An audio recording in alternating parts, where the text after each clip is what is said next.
Nesse momento nós vamos estudar a Bíblia, irmãos. Eu quero convidar você a curvar sua fronte, fechar os olhos, que nós vamos fazer uma oração. Senhor Deus e Pai Todo-Poderoso, obrigado pela vida, obrigado, ó Deus, pela Tua Palavra, que nós temos ao nosso alcance.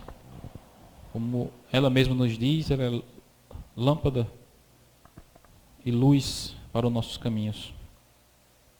E é através dessa palavra, Deus, que nós queremos viver, e pedimos que o Teu Espírito, Deus, esteja agindo em nós e através de nós, para alcançar mais pessoas. Que o Senhor venha reavivar em nós o espírito missionário, e que antes disso o Senhor venha nos levar a um reavivamento, a uma reforma, um verdadeiro arrependimento de que precisamos. É o que pedimos e agradecemos em nome de Jesus. Amém. O tema de hoje é arrependei-vos. Naqueles dias, aqui em Mateus 3, verso 1, naqueles dias apareceu quem? João Batista.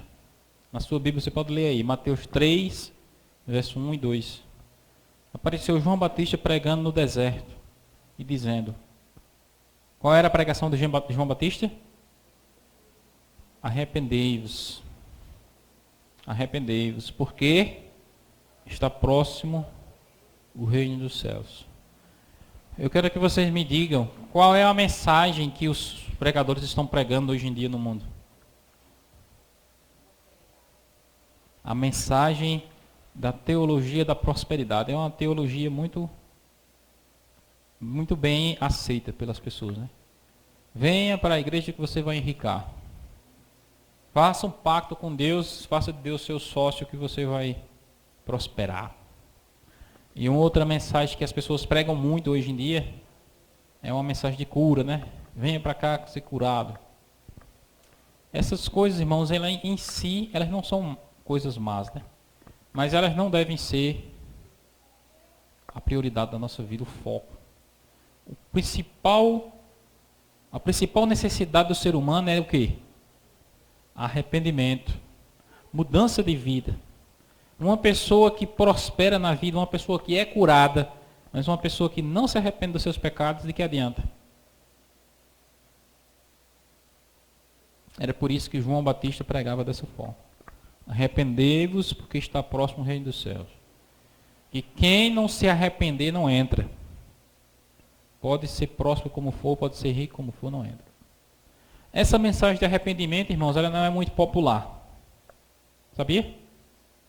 Se você chegar para determinados públicos e você começar a falar que as pessoas precisam mudar de vida, precisam se arrepender, elas vão gostar disso aí? As pessoas não gostam. Nós estamos vivendo num tempo em que cada vez será mais ruim você falar contra o pecado.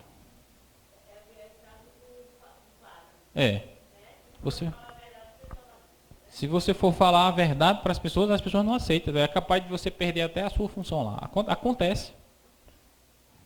Se você for uma pessoa muito rígida para seguir o que a Bíblia realmente diz, é capaz de você ser até expulso da igreja. Porque o pessoal não quer mudar de vida, né? E a pessoa que quer que elas mudem é que acaba sendo culpada.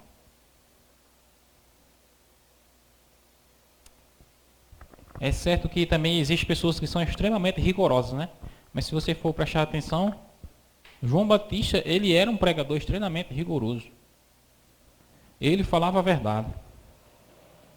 Uma vez chegou um grupo de religiosos para falar com João Batista. Tudo bem vestido. É como se fossem os pastores de hoje, né? Eles estavam esperando que esses homens, eles queriam, os líderes religiosos da época de Jesus, eles queriam apoio de João Batista também para eles, entendeu? E eles queriam até trazer João para o grupo deles. Aí eles chegaram para João Batista e disse: João, o que é que a gente faz? Aí João disse: vocês são a raça de cobras venenosas. Você teria coragem de dizer isso para alguém? Hein? Ele era radical, não era? Vocês são uma raça de víboras. Quem vos ensinou a fugir da ira que vai chegar? Produzam frutos dignos de arrependimento. Vocês ficam só dizendo aí que Abraão é nosso pai, Abraão é nosso pai, Abraão. Mas Deus pode fazer nascer filhos de Abraão até das pedras. E por isso que João foi o quê? Decapitado. Porque João ele falava com gravidade, com autoridade, com rigor. E quem é que gosta? Poucas pessoas gostam, né, de ser repreendido. A pregação de Jesus era qual, irmão? A pregação de João era arrependei-vos de Jesus. Está escrito em Mateus 4,17. Jesus também pregou e começou a dizer o quê? Arrependei-vos, porque está próximo o reino dos céus. A mesma pregação de João. Mesma coisa que João falava. João foi preso. Jesus tomou o lugar e continuou com a mesma mensagem. Arrependei-vos. Arrependei-vos. No livro de Apocalipse é descrita a igreja, a última igreja de Deus na terra, a igreja de Laodiceia. E é uma igreja que diz, eu estou bem. Eu não preciso de coisa alguma. Eu estou rico. E a mensagem de Deus para essa igreja é qual? Você está enganado. Você precisa se arrepender. Você está cego. Você precisa de colírio. Você está todo maltrapilho. Você precisa de roupas novas. Você está pobre. Você precisa de riqueza que vem de Deus. Do ouro que vem de Deus. A mensagem de Deus, irmãos, em todas as épocas para o ser humano é essa. Arrependa-se. Arrependei-vos. Existe uma ideologia, uma crença cristã e evangélica de que o ser humano não precisa mudar de vida. Porque ele está na graça e só a graça de Cristo basta. Só que se a graça de Cristo na minha vida, na sua vida, não faz mudança, então que graça é essa? É uma graça sem graça. Somente quando a vida da pessoa realmente muda, é que ela está demonstrando o efeito da graça. No livro de Hebreus ele diz, se a pessoa vive deliberadamente em pecado, tendo conhecimento da graça de Deus, então de nada adiantou o sacrifício de Cristo. É inútil. Algumas pessoas pensam que elas podem continuar tendo os maus costumes dela, tendo os maus hábitos de vida, alimentando os vícios que ela sempre alimentou, e que quando Jesus voltar, Jesus vai tirar isso dela. O que é que vocês acham, irmãos? Quando Jesus voltar, ele vai transformar o nosso caráter? Será que ele vai transformar? Eu sou uma pessoa que gosto muito de ir em festa, gosto muito de bebida, gosto muito de farra. E eu vou para a igreja, vou para farra, vou para a igreja, vou para farra. Quando Jesus vier, ele vai tirar esse meu gosto de farra para me levar para o céu. Será que ele vai tirar? O caráter, irmãos, ele é desenvolvido nessa vida. O caráter, o desenvolvimento do caráter é uma obra que nós temos que realizar aqui. É a única coisa que nós vamos levar para o céu. Que temos aqui nesse mundo, entendeu? E eu fico pensando, irmãos, é um negócio difícil você trabalhar o caráter. Você precisa lutar contra si mesmo. Volta e meia você está percebendo que os seus pensamentos estão diferentes dos pensamentos de Deus. E se você não lutar contra esses pensamentos, então você não consegue desenvolver um caráter. Quando Jesus vier, você não vai estar pronto. Se Jesus fosse transformar o caráter do ser humano na volta dele, então ele teria que transformar também o caráter do diabo, porque quem mais quer ir para o céu é o diabo.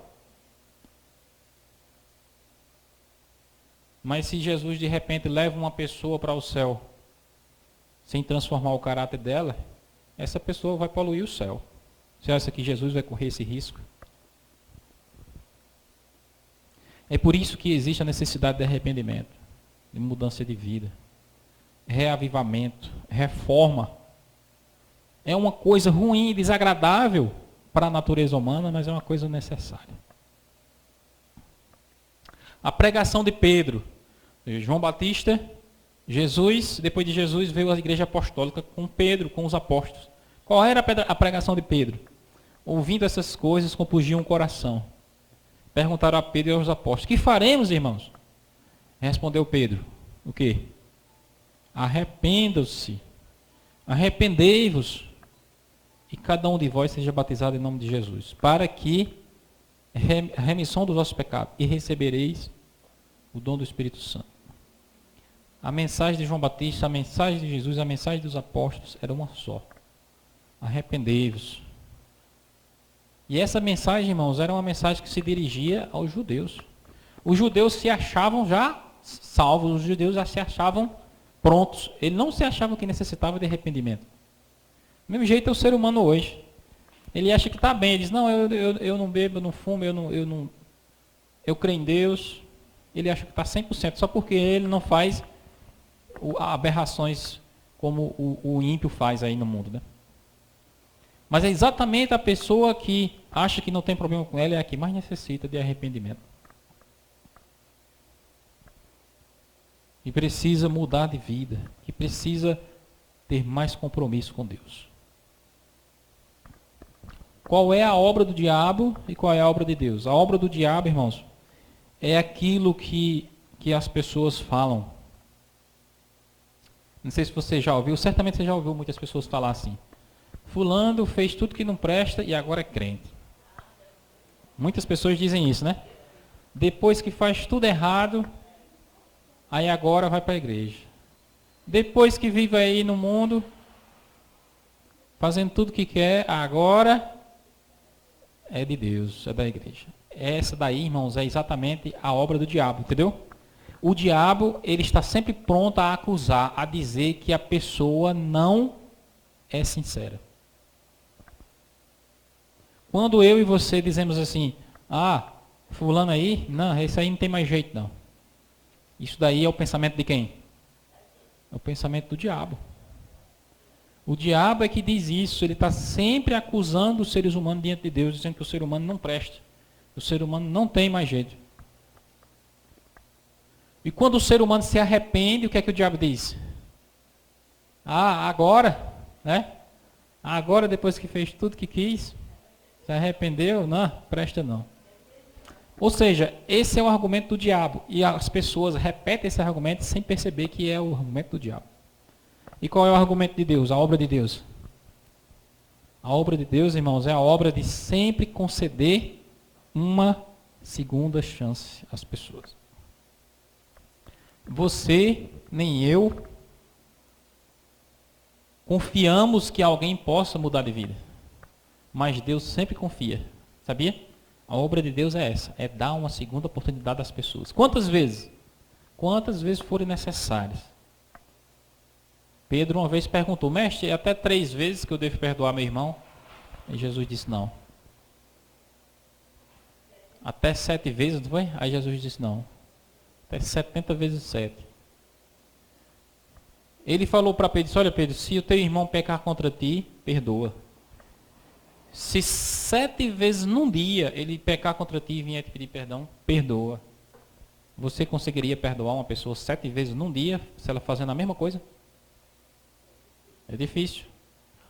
O argumento do diabo é o seguinte: não, fulano não presta. Está vendo aí? Ele é pedindo perdão e fazendo de novo. Mas o argumento de Deus é: se ele está pedindo perdão, ele será perdoado.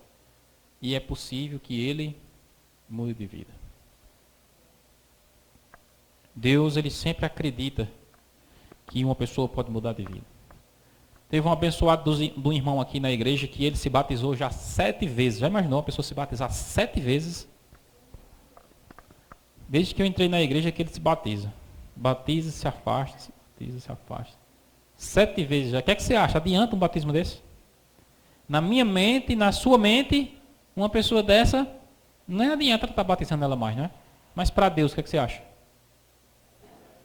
Enquanto ele quiser se batizar, enquanto ele se arrepender, você acha que Deus vai rejeitar? Não. Deus sempre acredita. Agora só que a gente olha, observa e diz: não, fulano está muito desmantelado. Às vezes a gente olha para a pessoa e a gente condena a pessoa só em olhar, né? Mas quem é que conhece o ser humano?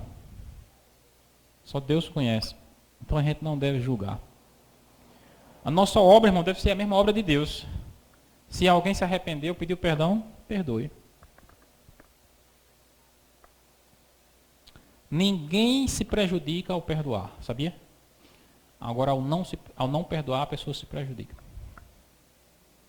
Agora, existe também aquele perigo de você perdoar alguém, né? E conviver novamente com a pessoa que não se arrependeu direito. Aí você tem que ter cuidado. Às vezes você deve perdoar a pessoa, mas ao mesmo tempo deve se afastar, porque você percebe que ali existe risco, perigo, né? Isso é no caso de relações conjugais, né, problemáticas. A Bíblia afirma que o salário do pecado é a morte, mas o dom gratuito de Deus é a vida eterna em Cristo Jesus, nosso Senhor. Ou seja, o que Cristo nos oferece é um dom gratuito. O pecado só produz morte. A graça de Deus é um dom gratuito que está ao nosso alcance. Toda aquela pessoa que crê, que tiver fé, toda aquela pessoa que se arrepender, Cristo concede a ela vida eterna. Seja ela quem for. Isso é maravilhoso. Eu fico impressionado, irmão, quando eu leio a Bíblia, esse versículo, eu gosto muito desse versículo de Mateus. Na verdade é Mateus, eu coloquei aqui Romanos, mas é Mateus, ou é Lucas, se eu não me engano. Que diz que há mais alegria no céu por um pecador que se arrepende do que por 99 justos que não necessitam de arrependimento. Às vezes uma pessoa vem e se batiza, você olha assim, aí diz, não, fulano já se batizou 7 vezes, não está com nada não. Mas enquanto você está assim, como é que está o céu? Festa, júbilo, alegria. Porque os anjos de Deus no céu sabem que quando uma pessoa se arrepende, Deus salva. E quando uma pessoa é salva, o que é que acontece? O reino de Deus é vindicado. A glória de Deus é vindicada. Por isso que os anjos se alegram. E quando uma pessoa ela vive no pecado e ela não se arrepende, aqui dali está contando um ponto para o diabo, está contando um argumento do inimigo, porque ele diz que o ser humano está perdido e vai viver perdido. Mas quando um pecador se arrepende, aí aquele arrependimento daquela pessoa prova que o inimigo está errado. Aí por isso que os anjos de Deus se alegram no céu. Porque os anjos de Deus estão batalhando essa luta terrível, esse conflito terrível da força de Deus, do reino de Deus contra as forças do mal. Por isso que eles se alegram. E por isso que a gente também deve se alegrar. Quando uma pessoa se arrepende. Existe o arrependimento falso e existe o arrependimento verdadeiro. Como é que a gente sabe que uma pessoa se arrependeu verdadeiramente ou de forma equivocada? É quando a pessoa se batiza 7 vezes. Será que ela se arrependeu verdadeiramente? Saindo da igreja e se batizando, saindo da igreja e se batizando, saindo da igreja e se batizando. O arrependimento verdadeiro e o arrependimento falso, ele é explicado nessa passagem de Coríntios, 2 Coríntios 7:10, diz assim: a tristeza segundo Deus produz arrependimento para salvação. Que a ninguém traz pesar, mas a tristeza do mundo produz morte. Então a pessoa faz o mal, né? Aí se arrepende. Aí pega, amarra uma corda no caipo do telhado, aí se enforca. Ela se arrependeu? Isso é um arrependimento que produziu morte. Porque o arrependimento verdadeiro produz salvação. Quando a pessoa se arrepende verdadeiramente, ela procura corrigir os seus erros. Ela procura ajudar as pessoas. Ela procura evitar todo dano possível. Entendeu? Todo dano possível aos outros. Às vezes ela nem se importa que sofra algum dano. E quando a pessoa se arrepende verdadeiramente, ela não questiona o juízo de Deus sobre ela. Entendeu? Quando Davi pecou, então Deus disse, olha, você vai pagar do jeito que você falou aí. Você vai perder 4 vezes mais. pela perspectiva humana, parecia injusto, né? Porque ele dizia, oxe, eu pequei, prejudiquei uma vida e o Senhor vai tirar de mim 4 vezes mais. O ser humano tende a se revoltar, né? Mas Davi disse, o Senhor é justo quando julgar e o Senhor é correto ao me condenar, porque eu sou culpado. Esse é um sinal do arrependimento verdadeiro, quando a pessoa realmente reconhece, entendeu? E você observa que é difícil você encontrar uma pessoa assim. Uma vez o pastor veio me disciplinar, que eu tinha um problema com o sábado, né? Aí ele disse, olha, você está trabalhando no sábado, e que na igreja você vai dar o meu testemunho, as pessoas não vão... as pessoas não vão ter uma boa influência com essa sua atitude, então a gente vai ter que disciplinar durante 3 meses, você não vai poder ficar à frente de nada na igreja, não vai poder pregar, não vai poder passar a lição. Aí eu fui e disse, tudo bem, pastor, eu aceito, eu concordo, e eu achei até pequeno, 3 meses é pouco. Né? Aí ele foi se admirou, né? Aí disse, ainda bem que você aceitou, porque a maioria das pessoas que eu vou falar sobre isso, eles ficam bravos, ficam revoltados. Disse, mas fulano fez isso e o senhor não fez nada. Né? Cicrano fez aquilo e o senhor não fez nada. Quer dizer, as pessoas têm dificuldade de reconhecer.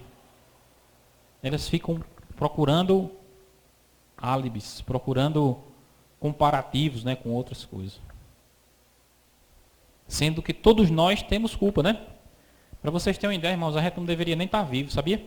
Por causa do pecado é tão grande. Mas por causa da graça de Deus, a misericórdia de Deus, a palavra de Deus diz que nós não somos consumidos. Porque se fosse pela própria natureza humana, o ser humano já tinha sido consumido. Então, se Deus lhe disciplina, se Deus lhe pune, se Deus lhe castiga, você deve agradecer a Deus. Porque Deus disciplina e castiga um filho, assim como o pai é o filho a quem quer bem. Né? Aqui tem algumas características do falso arrependimento e do verdadeiro. Ora, o falso arrependimento, a pessoa se justifica.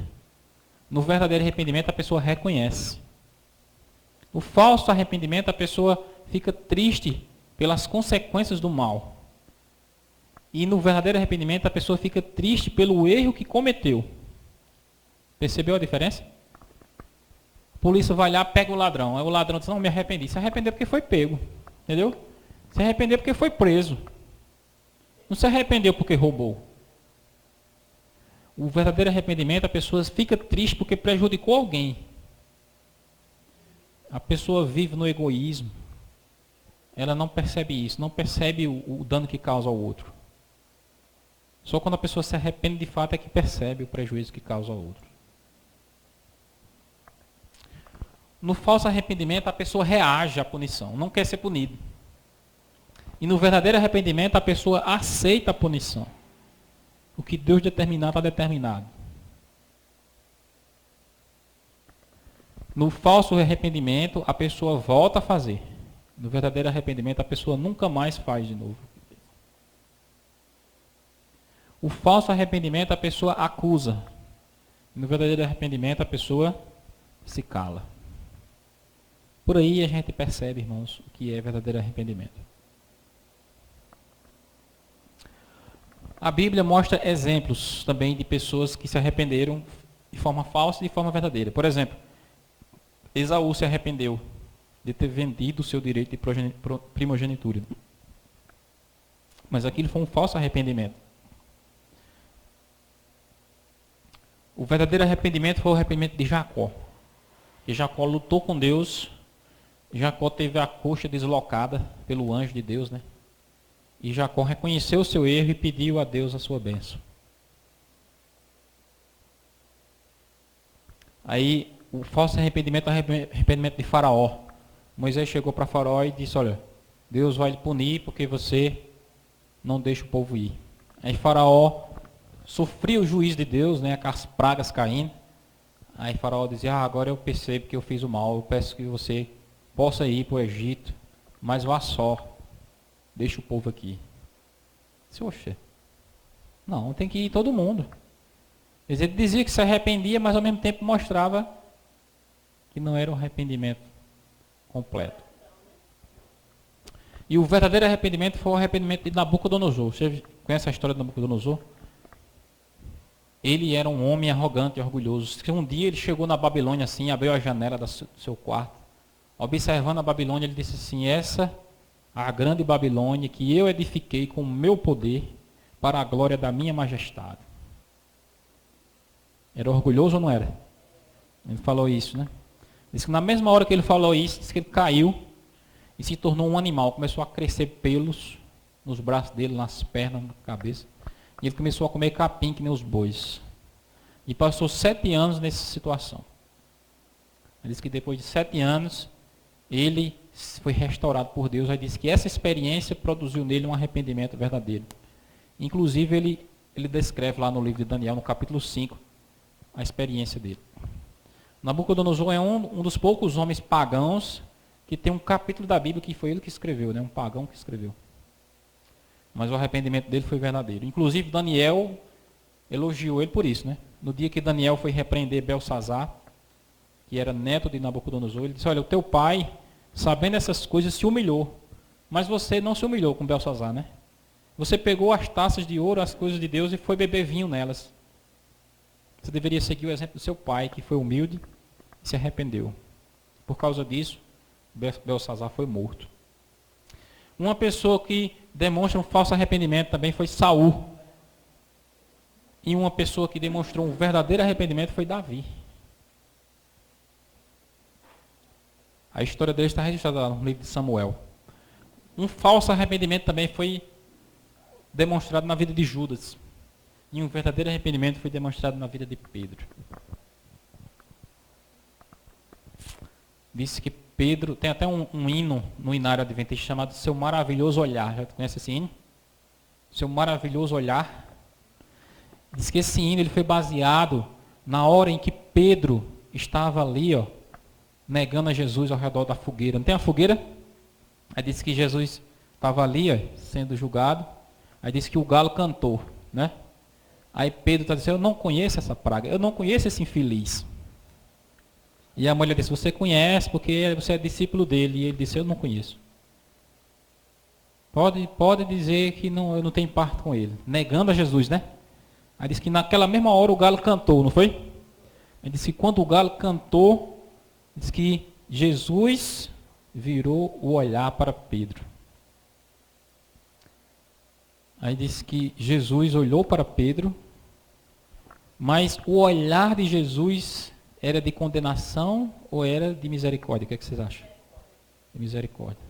Diz que quando Pedro viu o olhar de Jesus para ele, olhando com misericórdia, porque se fosse o meu olhar ou o seu olhar, dizia: infeliz, não era? Como é que tu me nega? Se fosse nós, mas a gente nunca mais ia querer saber de Pedro. O ser humano é assim. Mas Jesus olhou para Pedro com um maravilhoso olhar. É por isso que foi escrito aquele hino, né? Seu maravilhoso olhar. E diz que quando Pedro fitou os olhos de Jesus, olhando para ele com misericórdia, como que dizendo assim: eu lhe perdoo. Diz que Pedro saiu dali e ele foi para o Getsemane, o lugar onde Jesus estava antes de ser entregue à cruz. E diz que no lugar onde Jesus se ajoelhou e escorreu gotas de sangue do seu suor, diz que no mesmo lugar Pedro se ajoelhou e disse que desejou morrer. E chorou amargamente. Mas ali ele se arrependeu. Ele se arrependeu porque ele sentiu que tinha prejudicado alguém. E era Jesus, né? Pedro se arrependeu, mas Judas não. Judas ficou revoltado com Jesus porque ele queria que Jesus se soltasse. Ele queria que Jesus se libertasse das garras dos romanos. E Jesus não se libertava e dizia: mas como é que pode, rapaz? O Senhor ia ser o rei, eu ia ser o secretário, o tesoureiro. E o Senhor não deixa que isso aconteça e permite que esses homens prendam. Aí foi lá, se enforcou. Quer dizer, estava revoltado com a situação. Ele entregou a Jesus pensando que Jesus ia se libertar, porque ele sabia que Jesus tinha poder para isso. E ele raciocinava consigo e dizia, não, Jesus nunca vai permitir que alguém maltrate ele. Ele vai se libertar. Quando ele se libertar, então a gente vai assumir o comando. Mas ele se enganou, né? Jesus perdoou ele, disse, olha, disse que Judas chegou para Jesus e disse, mestre, por que o senhor não se liberta? Aí Jesus disse, foi precisamente para essa hora que eu vim ao mundo, como é que eu vou me libertar? Foi precisamente para isso daqui que eu vim com a missão de morrer. Aí Judas ficou sem se compreender aqui, porque o ser humano não compreende os desígnios de Deus, né? E Judas foi, se enforcou, porque ele não se arrependeu verdadeiramente. Se ele tivesse se arrependido verdadeiramente, ele também poderia ser restaurado como Pedro. Mas ele não estava disposto a pagar o preço do arrependimento.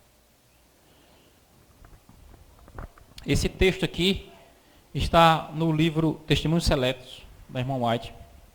Ele diz assim, olha, os homens podem ter excelentes dons, boas aptidões, qualidades esplêndidas. Um defeito, porém, um pecado secreto, nutrido, demonstrar-se-á para o caráter, o que a prancha carcomida pelo verme é para o navio. Completo desastre e ruína. Então o pecado, irmãos, seja ele no mundo, ou seja ele na igreja, seja ele praticado pelos ímpios ou pelos cristãos, um efeito é um só, desastre e ruína. A pessoa pode ter 99% de qualidades, mas teve um defeito, um pecado acariciado, e aquilo ali é tão prejudicial como um verme comendo ali o casco do navio. Aqui nós concluímos essa mensagem sobre o arrependimento. E eu quero... Oremos. Santo Deus e Pai, obrigado pela Tua palavra, que nos ensina o caminho do arrependimento. É o que precisamos ter em nossa vida, Deus. Muitas coisas erradas que nós precisamos, ó Deus, tirar de nosso caminho, de nosso caráter, caminhos errados, escolhas erradas que fazemos. Que o Senhor nos conceda, ó Deus, a graça de vencer todo o pecado. Essa é uma obra, ó Deus, que nós temos que trabalhar nessa vida. Buscar o reavivamento, buscar uma reforma, buscar uma mudança de vida, um compromisso em te servir, em te obedecer. É isso que o Senhor espera de nós, e é isso, ó Deus, que nós devemos demonstrar com o nosso testemunho. Nos ajuda a nos arrepender de todo pecado e a viver uma vida de santidade na Tua presença. Nos ajuda a sermos, assim como Pedro, sermos completamente comprometidos com o verdadeiro arrependimento. Assim como Davi também. E tantos outros na Tua palavra que nos mostram o caminho certo. Nós pedimos essas coisas, ó Deus, e já agradecemos em nome de Jesus. Amém.